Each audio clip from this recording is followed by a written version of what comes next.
workforce. Founder of Millennial Branding and author of Promote Yourself, Dan Schawbel, is here to talk to us about how this will affect the future workplace. Dan, in a recent study that you just published, you discussed how the word entrepreneur has changed.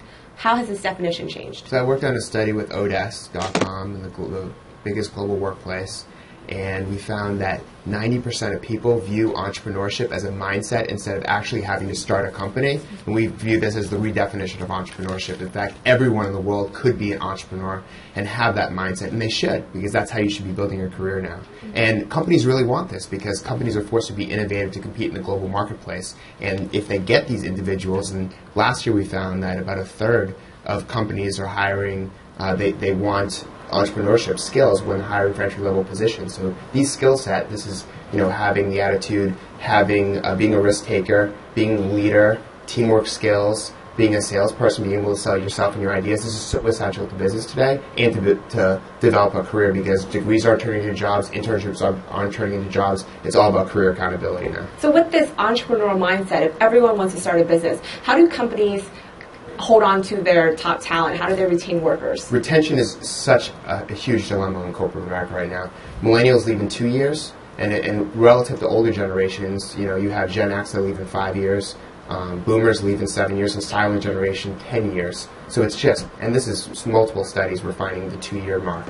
And it's a huge issue. And it's not that they all want to be entrepreneurs, but they want to be able to have meaningful work. They want their work to matter, and they want to make a difference on day one. They don't want to wait 5 years to do that. And when they're not doing that, they're going home and working on passion projects. They're using sites like Odesk in order to do freelance projects. They're starting their own businesses. They're doing whatever they can to make a living, because there is no promise tomorrow. You could be working at a company, you could lose that job in 2 weeks. There could be a merger and acquisition. There's so many different things that are out of your control.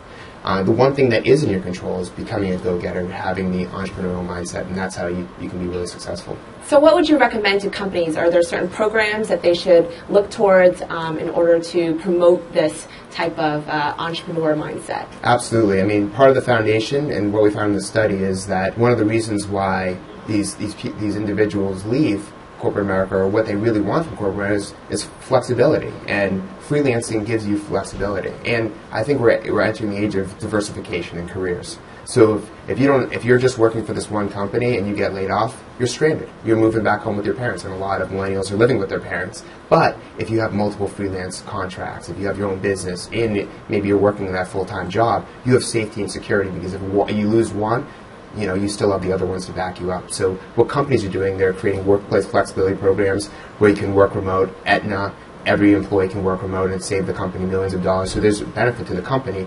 And working remote, you're supposed to be, Harvard Business Review showed that you're at least 10% more productive because you feel like you always have to be connected. So that's the foundation. If you don't have a workplace flexibility program in the future, you're not going to be able to compete for talent. So that's standard. You're going to see Best Buy, you're going to see some of these big companies like Yahoo, even though they're getting people together right now and they're forcing people to go to work, eventually once they get, all the management gets sorted out, they're going to allow for workplace flexibility because they have to. You're going to have no choice. And that's one thing. Entrepreneurship programs, holding internal contests, supporting entrepreneurs within the company, hiring people who are very entrepreneurial. That's definitely a piece of it. There's just so many things that are so important right now. Allowing people to move better internally, internal hiring programs, that's starting to take off. More people hiring within than investing. Costs 1.7 times the amount to hire someone externally, so companies are a little bit more nimble now. They're waiting for the perfect candidate. There's a bias against job seekers, so they're really looking to steal talent now. We're seeing that as an uptake. So there's so many things happening, and they need to create a culture, and this is really important, a company culture that really attracts the millennials and makes them want to stay there. So you see companies. I was in Los Angeles at Yahoo, beer at the office. You see Business Insider even here. You can look to my right, and it's very collaborative, and people are on the same plane. There's no cubicles. No one wants to be in cubicles as a millennial. So by understanding what millennials want and how they want to be managed, you can better cater to them. They'll stay with you longer. And here's the most important thing. Is the number one reason why they leave is lack of career opportunities. If you can't show them a path up, if you're not going to mentor and support them, they're out. And every time you have to replace them, Microsoft did a study on this, it costs at least $24,000. So can businesses really afford that as 1 million new millennials enter the workplace each year, as 30% of the American workplace is millennials next year, and 70, as you said in the beginning, 75% by 2025. Can they afford to do it? No, they can't. For the last